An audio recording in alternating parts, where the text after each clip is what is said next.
Now, how do we solve the problem? Now here, why this problem is eccentric impact? Because first of all, it's constrained problem.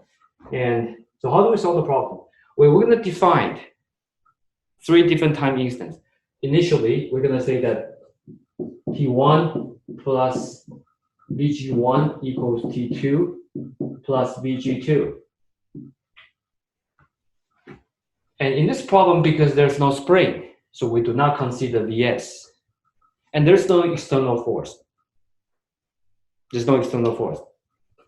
Even though I mentioned that when the impact occurs, it looks like there's a force hitting the disk and driving it go back. But this is purely caused by the linear momentum. So it's not an external force. It's actually caused by the motion of the disk itself. So there's no force, that's why we don't consider the work. And there's no friction, so we don't consider the work, which is like this. So what's T1? T1 is at the initial position. What's T2? T2 is when this, right before the impact, when the disk right before they hit together, and that is T2. So all we have to do is just to plug in everything we know. Now here, you know that when we calculate potential energy, we have to define the datum line, right? So where would you like to choose for the datum line? We can choose, now you know that there are 2 different positions, before and after. If you use the line, let's say that this point A, vertically, this is G, this is before impact. And you move by 30 degrees. That means this one moves to here, G prime, the center of gravity of the disk. Right? So here, what is T1? T1 is here. This is T equals T1. When the disk was lifted by 30 degrees. And when T equals T2, that's when it goes back to its vertical position, but with an angular velocity. So that's T2. What's T3? T3 is after impact when it goes to somewhere, you know it's not going to be here. So it's going to be somewhere in between. T3 is somewhere here. You can call this thing as G double prime. And that's T3.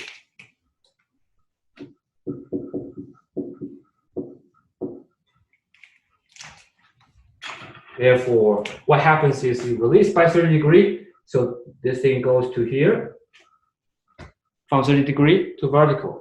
And then after the impact, it's going to go up, but it will not go back to G prime. It will go to G double prime, which is between G prime and G. Is that clear? Okay. All right, so here, which one? For G prime and G, you know, vertically, they are not at the same elevation. So we have to choose one point for finding the, for calculating potential energy. Now, we will use this one as regional. Because if you do that, whatever the change you can measure is going to be from here to here. So this actually makes our math easier. So we can choose this. When T goes T2, we're going to choose this to be the datum line, which means what? Which means that potential energy at G2 is going to be, T2 is going to be 0. That's what we're going to do. Okay. Now, because we release the disk from rest, that means the velocities at T1 is going to be 0. That means T1 is going to be 0. There's no T1. T1 is kinetic energy. Okay. Here, once we understand that, then we can just plug in things we know. So here, for the potential energy, what we need to do is just to calculate this distance. So for VG1, what is VG1? VG1 is an M mass, which is 15 kilogram times 9.81 times what? Times, remember, this distance, the change of its vertical position at the center of gravity. So what is this distance from G to G prime?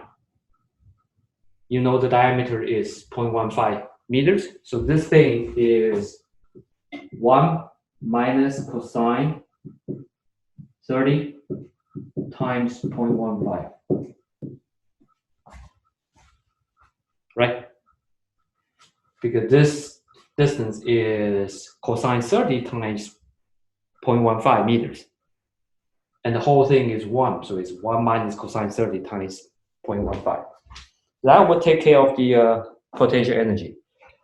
What about the kinetic energy? What about T2? You remember, here you have two choices. You can either go with IG, which is the mass moment of inertia at the center of gravity, or you can use the mass moment of inertia at the center of rotation. Now, in this case, where is the center of rotation? It's A, right? Point A is the center of rotation. So you have two choices. You either go with IG or you go with IA. Now, if you go with IG, you have to consider two components. One is the angular, the other is linear. So if you go with IG, you also have to consider plus. It's not exactly actually plus. You have to consider IG with the linear velocity, VG. You need two components. But if you use the mass moment of inertia at the center of rotation, it's just by itself. So like I advised last time, we don't want to do this because there are two terms. That means more calculations. Why would you want to do it?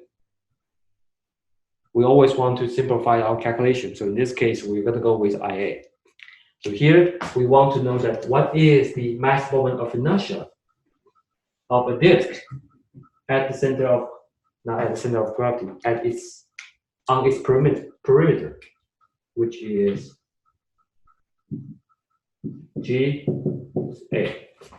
Now, how do we determine this? We can use the table from the textbook. And from this table, it actually gives you the information already. So I, at the center of gravity, is 1/4 of mass times radius squared. So here, IG is 1/4 mass times r squared. At A, IA is 1/2 mass times radius squared. The radius is the radius of the disk. Of course, mass is the total mass. So this is what we know. Now, if you must memorize something, memorize this. If you have to memorize one of them, always memorize the mass moment of inertia at the center of gravity. So the suggested approach is to start with IG and to determine IA. So how do we find IA from IG? How do we do that? Parallel axis theory. We use that. So here, I just show you, I'm not going to calculate it. IA equals to IG, which is this value, plus M times what? D squared, right? And D is what? D is R squared. So from here, T2 is 1/2 of mass 15 kilograms times radius 0.15 meters squared, and that's T2. And T10, so you can plug in everything here. Now, let me ask you this. If you set the data line to be here, like we talked about before, G prime and G double prime is somewhere here. Now, if this is the data line, the potential energy above the data line is a positive or negative? It's positive.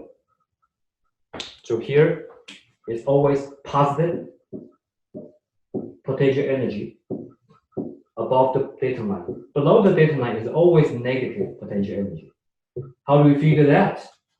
You could use the work, because work below the data line is positive work, that's negative energy.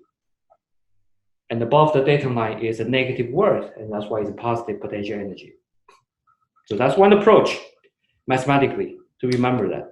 And the second approach, to always remember this, if you set the data line above the data line, the potential energy is always going to be positive. Why is that? Very simple. Just run a very small and quick experiment.